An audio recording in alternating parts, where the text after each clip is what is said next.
Good afternoon to all of you. तो dear student, आपको EIM के लेक्चर नंबर 11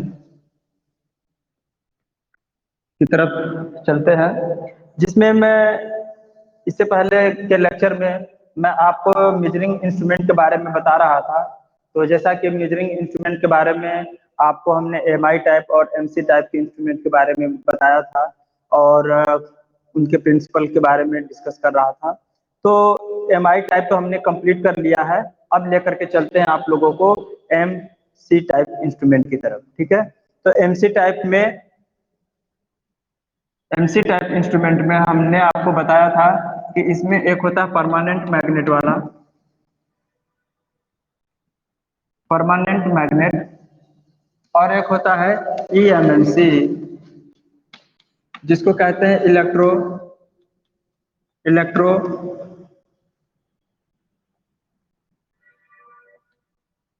इलेक्ट्रोडायनामिक डायनामिक या dynamometer type instrument. ठीक है, या फिर या फिर और किस नाम से कह सकते हैं, कभी कभी कहता है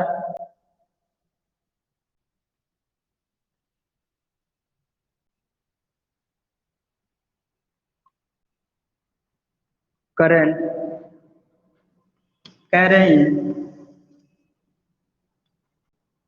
carrying moving coil type instrument. ठीक है, इन नामों से इसको जानते हैं। ठीक है, इत्यादि नामों से जानते हैं। तो इलेक्ट्रो EMMC का मतलब होता है मैग्नेटिक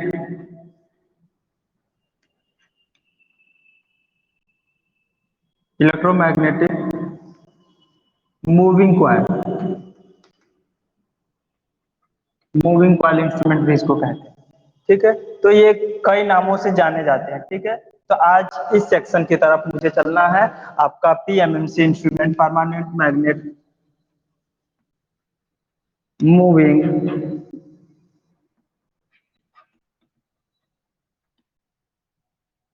कॉइल इंस्ट्रूमेंट आपका क्या हो गया है, खत्म हो चुका है, समाप्त कर दिया है, हमने पढ़ा दिया आपको। अब इस सेक्शन की तरफ चलते हैं। ठीक है, तो इस चीज को नोट कर लीजिएगा हेडिंग में कि आपको इस टॉपिक के बारे में पढ़ना है, उसको इतने नामों से जानते हैं, तो इसको नोट करिएगा और आगे की तरफ चलिएगा। ठीक है, इसको नोट करिएगा MC टाइप इंस्ट्रूमेंट में। ठीक है, कौन सा है MC टाइप इंस्ट्रूमेंट में? एक इलेक्ट्रोमैग्नेटिक मूविंग कॉइल होता है, इलेक्ट्रोडायनेमिक टाइप का होता है, या डायनमोमीटर टाइप कहते हैं, या current carrying moving coil type instrument भी कहते हैं। तो इन बातों को आप नोट करिएगा, उसके बाद मैं आपको आगे की तरफ लेके चलता हूँ।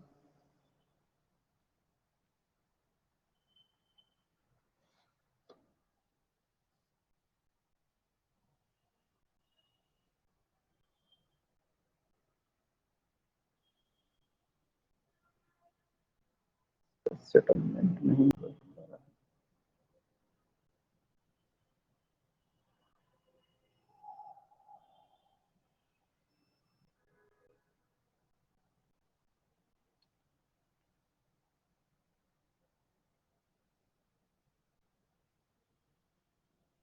थोड़ा सा सेटिंग कर लेने दो आप लोग, उसके बाद में चलता हूँ। ये कैमरा फिर चल रहा है, कुछ ऊपर का।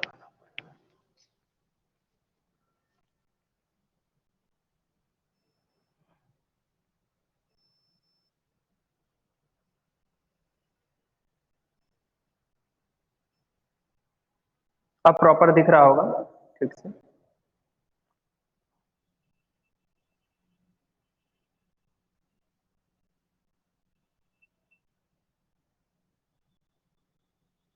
ठीक है, तो अब आगे की तरफ चलते हैं।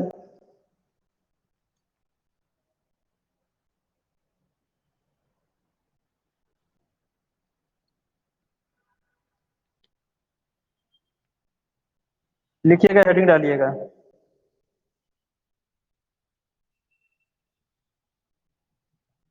ये आपने डाल लिया है। अब इसके नीचे लिखिएगा, इन उपयंत्रों में चुंबकीय क्षेत्र उत्पन्न करने के लिए, इन उपयंत्रों में चुंबकीय क्षेत्र उत्पन्न करने के लिए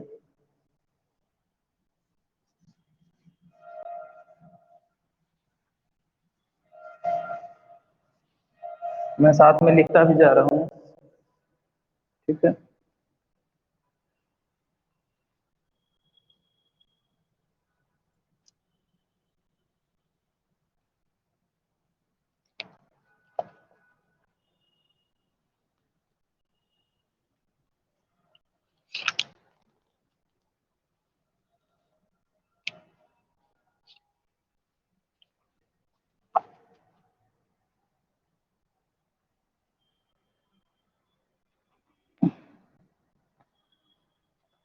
इन उपयंत्रों में चुंबकीय क्षेत्र उत्पन्न करने के लिए सामान्यतः दो स्थिर कुंडलियों का प्रयोग किया जाता है।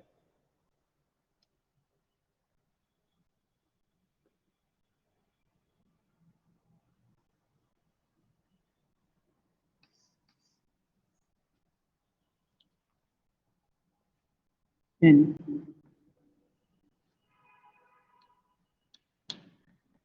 यंत्रों में चुंबकीय क्षेत्र उत्पन्न करने के लिए, चुंबकीय क्षेत्र उत्पन्न करने के लिए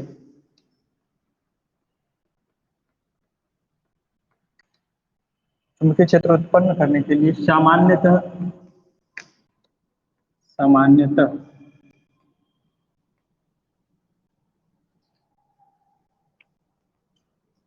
अब इसमें देखिएगा, इसमें आपको डिफरेंस है पीएमएमसी की अपेक्षा। उसमें केवल एक ही कॉइल की आवश्यकता पड़ रही थी चुंबकीय क्षेत्र उत्पन्न करने के लिए, लेकिन यहाँ पे दो स्थिर कुंडलियों का प्रयोग होता है। सामान्यतः दो स्थिर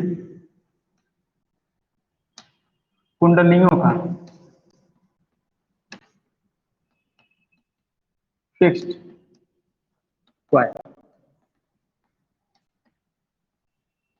का प्रयोग होता है।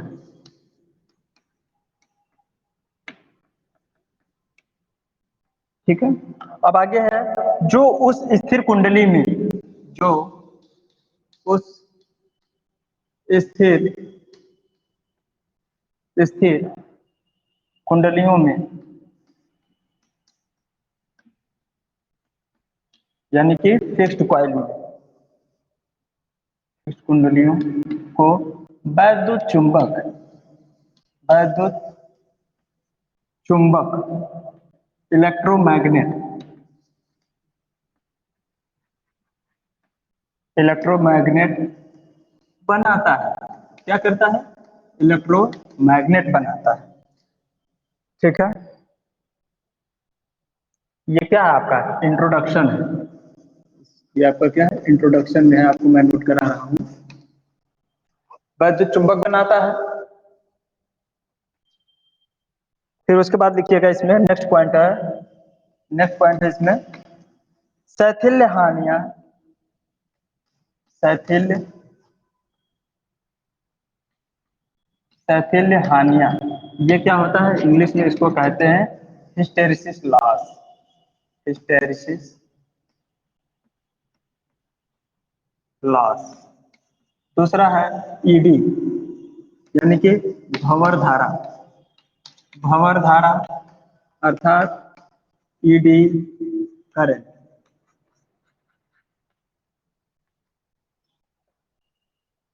ED current loss.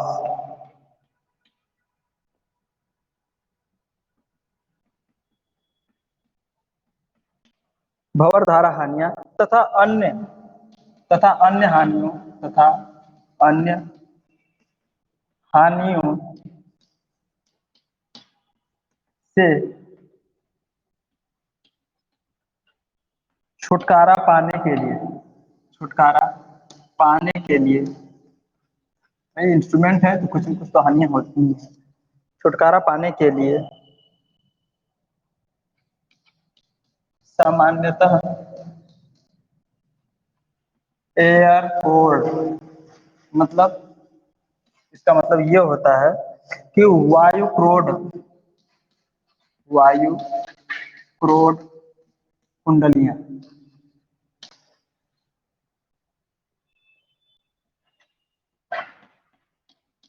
वायु क्रोध कुंडलियों का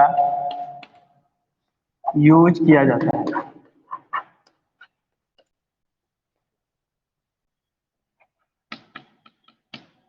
ठीक है, ये उपयंत्र एसी तथा डीसी दोनों पर कार्य करते हैं। ये उपयंत्र यानी इंस्ट्रूमेंट एसी तथा डीसी दोनों पर कार्य करते हैं, दोनों पर कार्य करते हैं।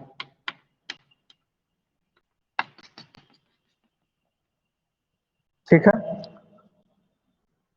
किंतु अधिक लागत एवं शक्ति व्यय होती है इन उपयंत्रों में, इन उपयंत्रों में अधिक लागत एवं शक्ति व्यय, शक्ति व्यय यानी कि पावर लॉस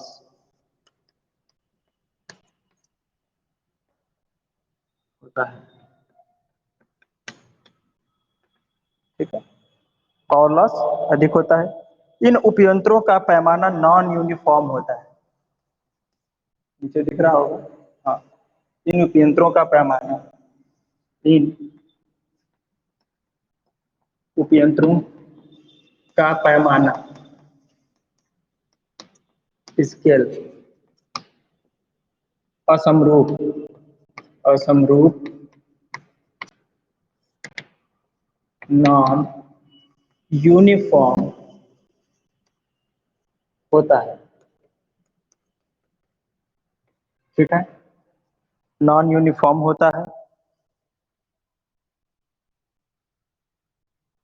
इस कारण इन्हें एसी पर ही ऑपरेट किया जाता है। इसलिए या इस कारण इन्हें एसी पर ही प्रचालित यानी ऑपरेट किया जाता है। ठीक है, तो इतनी बात नोट करिए आप इंट्रोडक्शन में।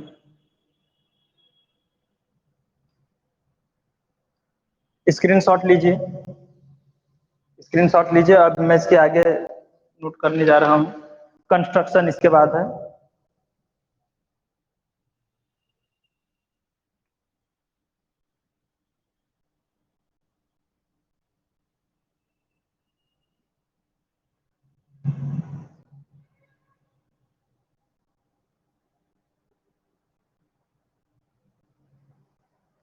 ठीक है, तो चलिए अब कंस्ट्रक्शन की बात करते हैं।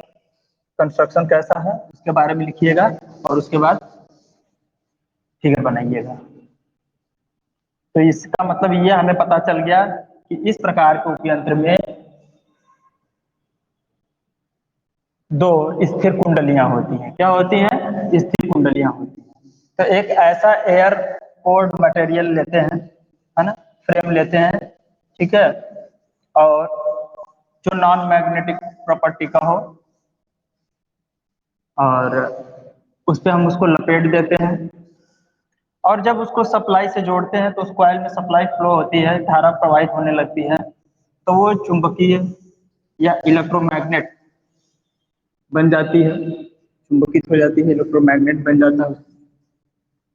और उसके बीच में जो मूविंग पार्ट होता है, ठीक है, तो उसमें भी हम क्या करते हैं,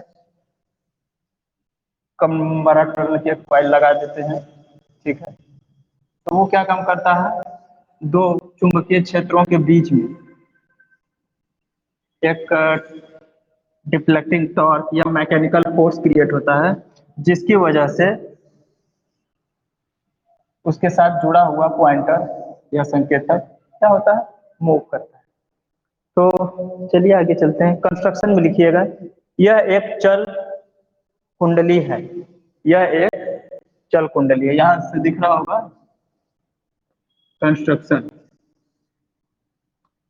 कंस्ट्रक्शन, कंस्ट्रक्शन का मतलब होता है संरचना, ठीक है, संरचना नाम लिखिएगा। यह एक मूविंग कॉइल इंस्ट्रूमेंट है, यह एक मूविंग कॉइल इंस्ट्रूमेंट है, ठीक है। अब इसमें लिखिएगा, इन उपयंत्रों में चुंबकीय क्षेत्र के लिए, इन उपयंत्रों में, इन उपयंत्रों में चुंबकीय क्षेत्र के लिए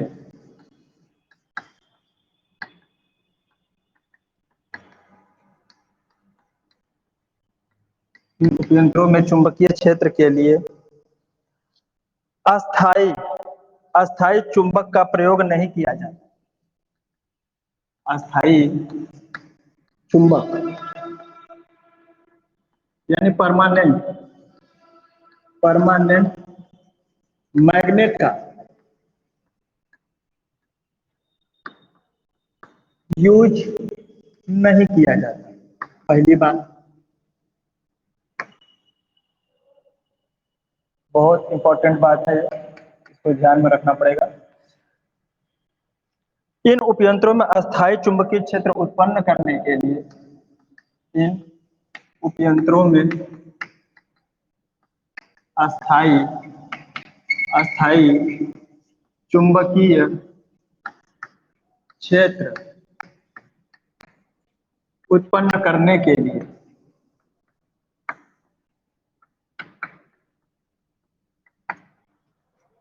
अस्थाई चुंबकीय क्षेत्र उत्पन्न करने के लिए दो स्थिर कुंडलियों का, दो स्थिर यानी कि मूव न करने वाले, ठीक, दो स्थिर कुंडलियों का फिक्स्ड कॉइल,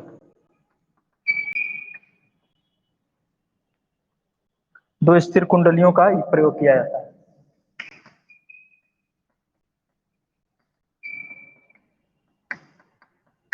ठीक है। आप लोगों को प्रॉपर हमारी लिखावट समझ में आ रही है कि नहीं, कोई एक कमेंट करके एक बार जवाब दे दे, मुझे मालूम हो जाए।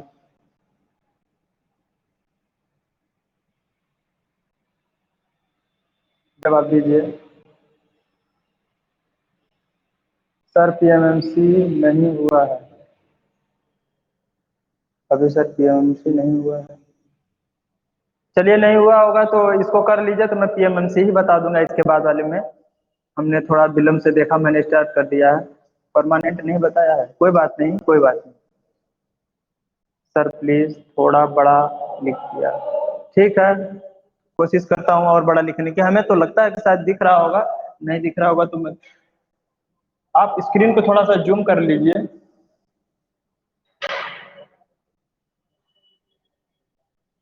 अब देखिए शायद कुछ दिख रहा हो, थोड़ा सा मैंने कैमरा और पास में खींच लिया है, दिख रहा है। और चलो कोई बात नहीं, पीएमएमसी हम अगले लेक्चर में करा देंगे, जब ये खत्म हो जाएगा तो पीएमएमसी कर लेंगे, कोई दिक्कत नहीं है। आपको सिलेबस में फिलहाल दो ही है, ईएमएमसी और पीएमएमसी, तो मैं दोनों को करा दूंगा, ठीक है, घबराने की जरूरत नहीं है। चलिए इसी को लिख लीजिए, कर लीजिए।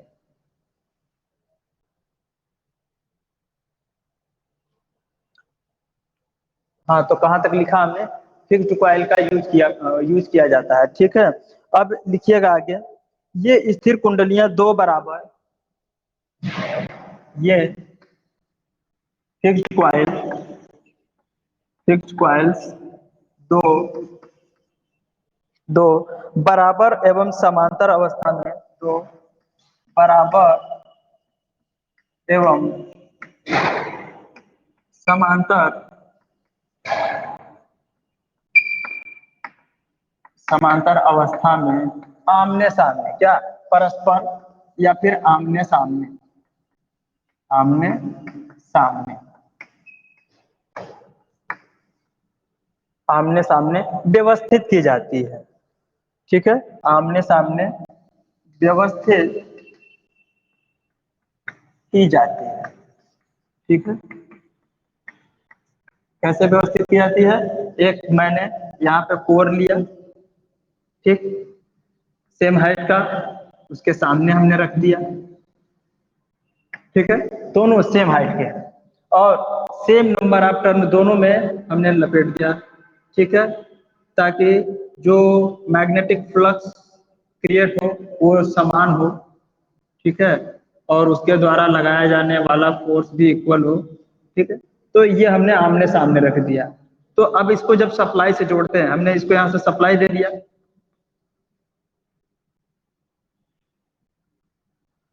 ठीक है, इसको हमने सप्लाई दे दिया, तो जब इसमें धारा फ्लो हो रही है तो ये क्या होगा?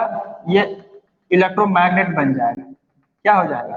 इलेक्ट्रोमैग्नेट बन जाएगा। ठीक है, और इसके बीच में हमने एक मूविंग सिस्टम लगा दिया, एक कोर और लिया, इसके ऊपर हमने कॉइलिंग कर दी।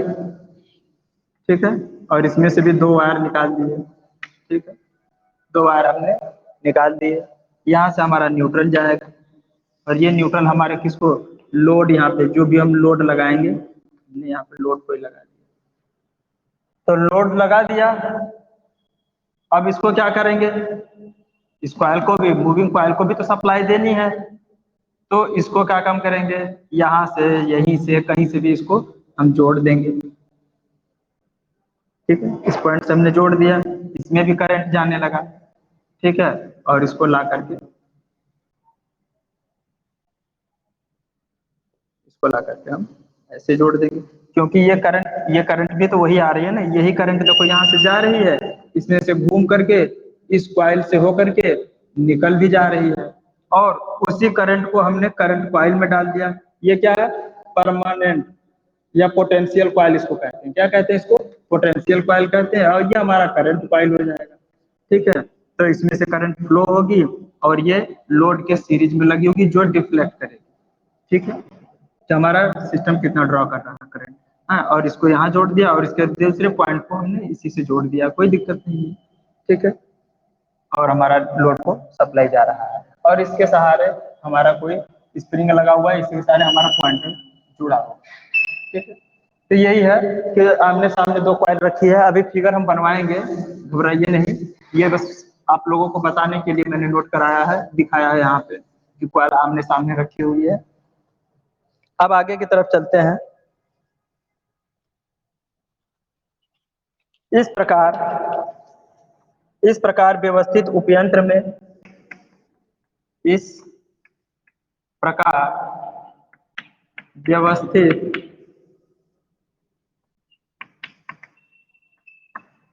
इस प्रकार व्यवस्थित उपयंत्रों में पतले तार की, व्यवस्थित उपयंत्रों में पतले तार की कुंड चल कुंडली, पतले तार की मूविंग कॉइल, मूविंग कॉइल का मतलब चल कुंडली होती है। यूज यूज इस प्रकार व्यवस्थित उपयंत्रों में पतले तार की मूविंग कॉइल यूज की जाती है, यूज की जाती है। ठीक है, प्रॉपर दिख रहा है ना आप लोगों को? Okay sir, proper. और ठीक है, आप लोगों को प्रॉपर दिख रहा होगा। कमेंट बीच में मैं पूछता रहूंगा आप लोगों से, कहीं अगर कोई दिक्कत परेशानी हो तो जरूर बताइएगा। जो इसके आगे लिखिएगा जो यूज की जाती है, जो दूसरी दो कुंडलियों द्वारा उत्पन्न, जो दूसरी दो कुंडलियों, दो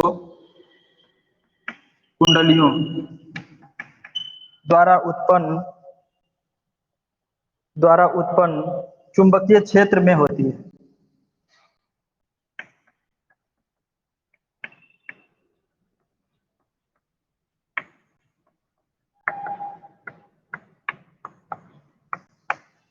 ठीक है, तो जो हमारा करंट कॉइल है क्षेत्र में होती है। जो हमारा करंट कॉइल है या मूविंग सिस्टम वाली जो कॉइल है, वो उसको क्या करते हैं, जो हमारी मूव करने वाली कॉइल थी उसको कहाँ रखे थे, ये हमारे पास दो फिक्स था, और ये जो हमारा मूविंग वाला हिस्सा था वो दो फिक्स्ड कुंडलियों के बीच में रखा हुआ है। बीच में रखा हुआ है ना, ये है बीच में रखा हुआ है, यही बात मैं कह रहा था, यहाँ पे लिखवाया हूँ। अब आगे लिखिएगा, इसमें नेक्स्ट पॉइंट है, इन दोनों स्थिर कुंडलियों को दो समान खंडों के, इन दोनों फिक्स्ड कॉइल्स, ठीक है, फिक्स्ड कॉइल्स को दो समान खंडों खंडों के साथ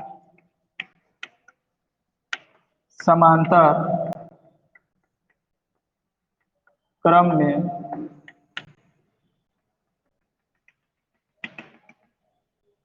समांतर क्रम में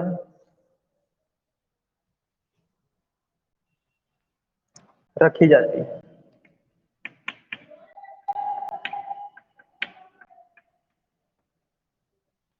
समांतर क्रम में रखी जाती है। अब आगे इसमें लिखिएगा, समांतर क्रम में रखी जाती है। एसी धारा मापने के लिए यह स्थिर कुंडलियों को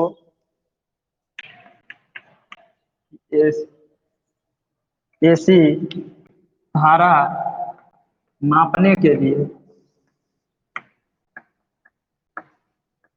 एसी धारा मापने के लिए यह स्थिर कुंडलियां, यह fixed coils air code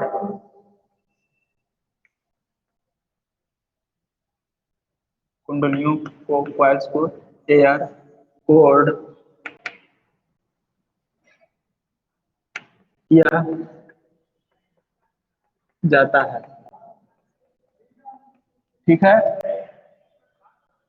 air code किया जाता है। ठीक है, यानी कि एयर कोड का मतलब होता है वायु क्रोडित। ठीक है, इस प्रकार चुंबकीय मंदायन को समाप्त किया जा सकता है। इस प्रकार मैग्नेटिक हिस्टैरिसीस को समाप्त किया जा सकता है, या किया जा, ठीक है, इस प्रकार की व्यवस्था करने से एयरपोर्ट पे कर देंगे ना, तो क्या होगा कि चुंबकीय प्रभाव को या चुंबकीय मंदायन को, अवमंदन को समाप्त किया जा सकता है। अब आगे चलते हैं, चल कुंडली पर लगने वाले डिफ्लेक्टिंग बल्ब, इतना लिख लीजिए, उसके बाद नीचे जगह नहीं है मेरे पास, इसको आप रफ करता हूं मैं, अगर आपका हो गया हो तो आगे चलेंगे।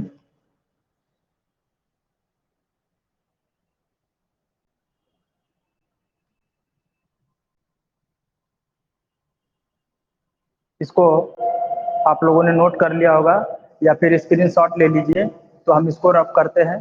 ठीक है,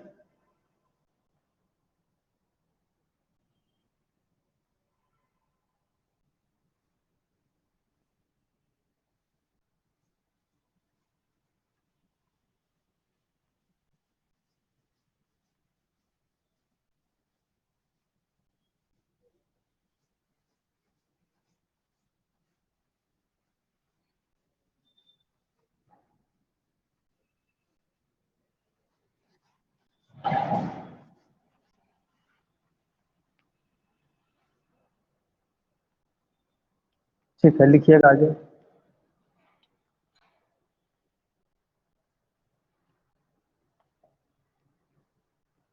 अब आगे लिखना था, मूविंग कॉइल पर लगने वाला डिफ्लेक्टिंग बल, मूविंग कॉइल पर लगने वाला विक्षेपक बल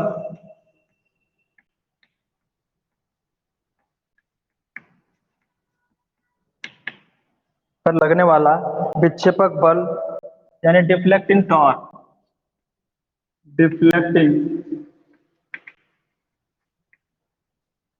फोर्स या टॉर्क,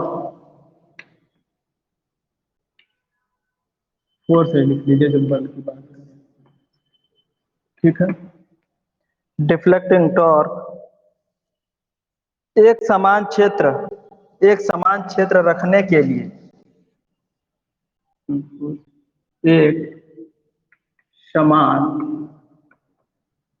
एक समान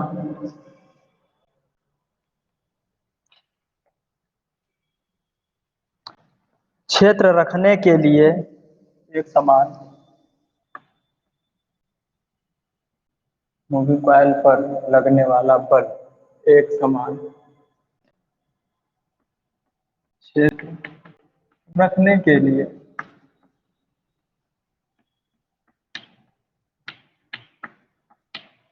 ठीक है, रखने के लिए स्थिर कुंडलियों को दो अर्ध भागों में विभाजित किया जाता है। फिक्स्ड कॉइल फिक्स्ड कॉइल को दो अर्ध भागों दो अर्ध भागों में विभाजित किया जाता है।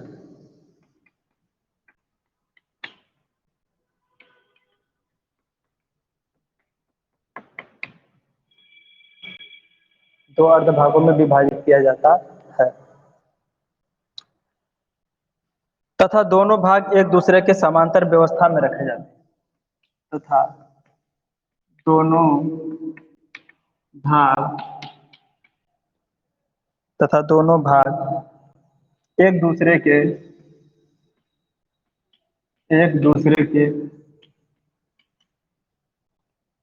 समांतर व्यवस्था में रखे जाते हैं।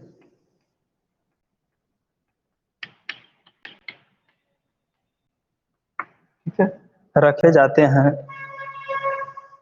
चल कुंडली को स्प्रिंग विधि द्वारा नियंत्रित किया जाता है।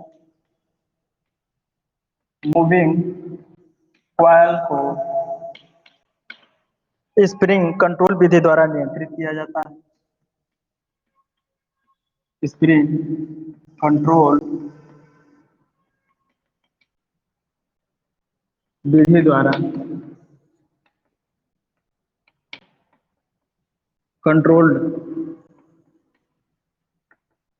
किया जाता है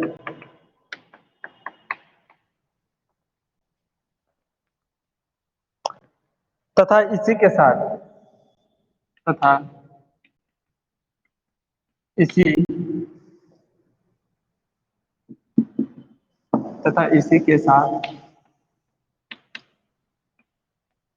संकेतक भी जुड़ा होता है तथा इसी के साथ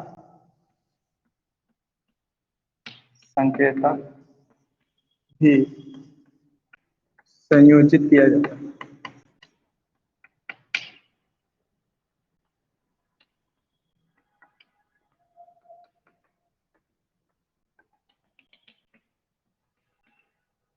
ठीक है, इसी के साथ संयोजित भी जोड़ा जाता है जो अंशांकित पैमाने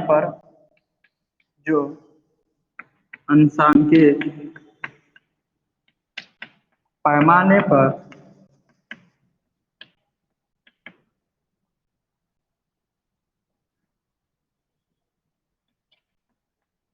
पाठ्यांक प्रदर्शित करता है।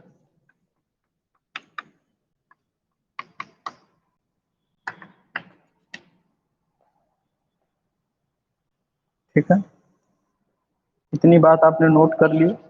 अब इसके नीचे एक प्यारा सा सुंदर सा डायग्राम बनाइएगा। ठीक है।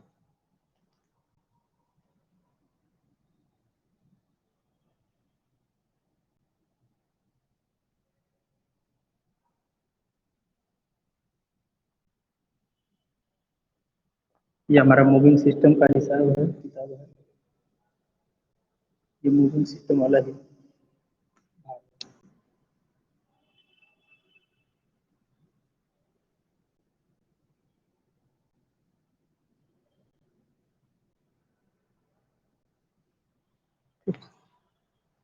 अब उसके बाद इसके सामने तो इसके कॉइल लगाएंगे, यूं बड़ा बड़ा बढ़िया सा बनाइएगा।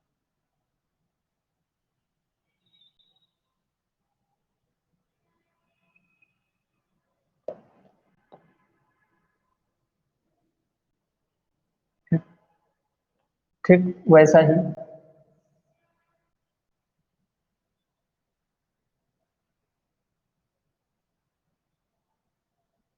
ये हमारे पास दो फिक्स कॉइल हो गए। ये कौन सा है? Fixed coil. ठीक है। अब ये हमारा बीच में मूविंग सिस्टम है और इस पर क्या है? ठीक है। ये हम स्प्रिंग द्वारा ही यहाँ पे ये स्प्रिंग लगा कर हम इसको फिट कर रखे हैं। और उसके बाद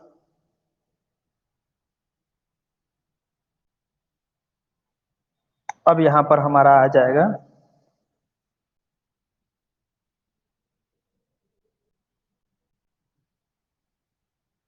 हमने स्प्रिंग लगा के इसको फिट कर दिया है और इसी स्पिंडल के साथ क्या किया हमने? पॉइंटर लगा दिया।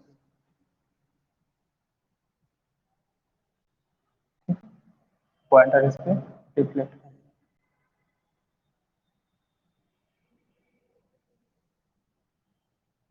ठीक है। और उसके बाद यहाँ से हम एक सप्लाई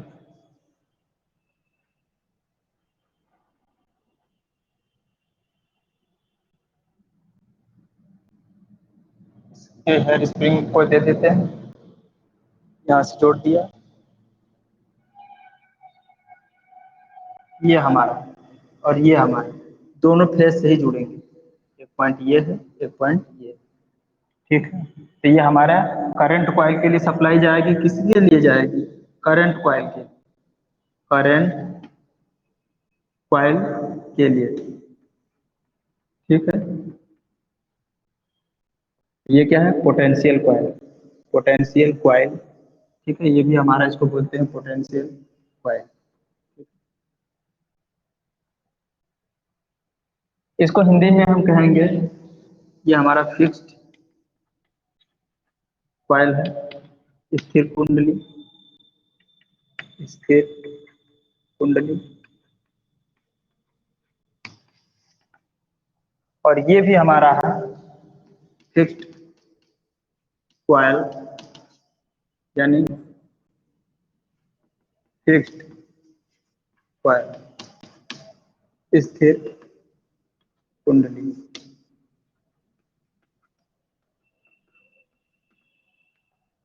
ठीक है। स्थिर कुंडली हो, ये हमारा है, इसको बोलते हैं चल कुंडली। चल कुंडली बोलते हैं, इसको कहेंगे MOVING, मूविंग कॉइल। ठीक है। ये देख लीजिएगा, छोटा सा जगह है, इसमें हम बनाने का प्रयास कर रहे हैं, समझिएगा। मेरे साथ चलती चलते चलिएगा, आपको सारी बातें समझ में आएंगी। ठीक है।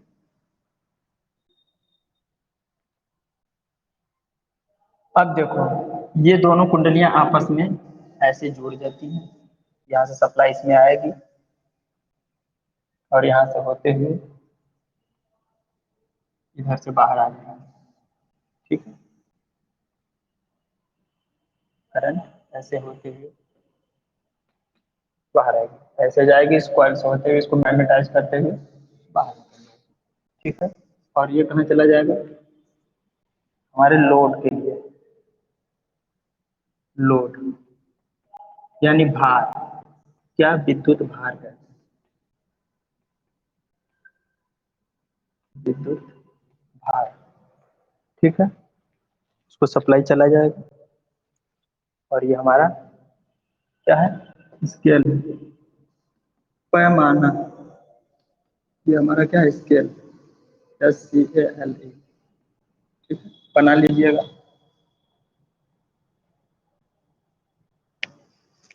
तो ये तो हो गया कॉइल के रूप में हमने दिखाया है, जैसे होता है ऐसे है अंदर का कंस्ट्रक्शन।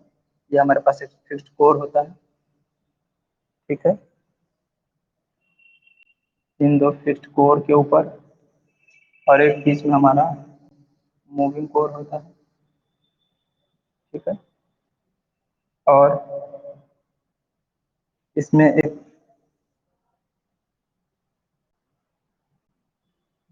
ये करंट कॉइल है, ये हमारा सेंटर से जुड़ा हुआ है इसके साथ, ठीक है। और इस पे हमने क्या किया, कॉइलिंग कर दिया।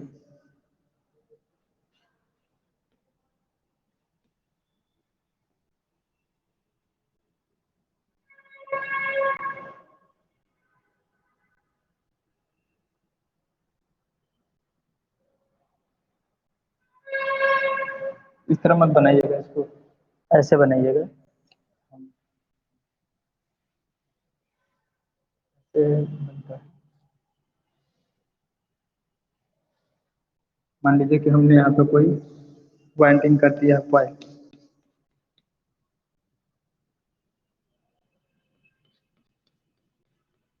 ठीक। ये हमने कॉइल कर दिया है, लपेट दिया है। यहाँ भी हमने कॉइलिंग कर दी है, ठीक है। यहाँ भी हमने कुंडलियाँ लपेट दी हैं, 3 महीने में, ठीक है। और यहाँ से हमने इसको सप्लाई निकाल लिया, यहाँ से इसको लिया करके इसके साथ जोड़ दिया और यहाँ से हमने लोड को दे दिया, ठीक है। और ये हमारा करंट कॉइल है। अभी हमने इसको सप्लाई दिया नहीं है, सप्लाई देना है। एक फेस के साथ यहाँ जुड़ेगा और दूसरा लोड के साथ जुड़ेगा, ठीक है। तो ये हमारा फिक्स्ड फिक्स्ड कॉइल है, फिक्स्ड कॉइल। एक ये है और एक ये है, और ये हमारा क्या है, संकेतक। संकेतक कौन है, ये, ठीक है। ये हमारा क्या है, मूविंग कॉइल, ठीक है। बस इतनी सी बात इसमें है।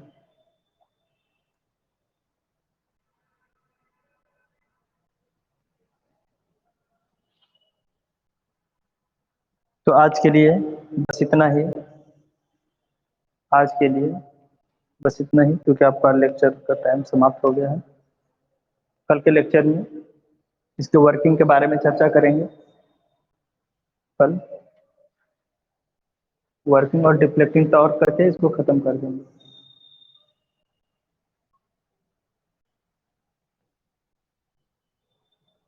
इसको रफ करता हूँ, स्क्रीनशॉट ले लीजिएगा। आप लोग इसका स्क्रीनशॉट ले लीजिएगा।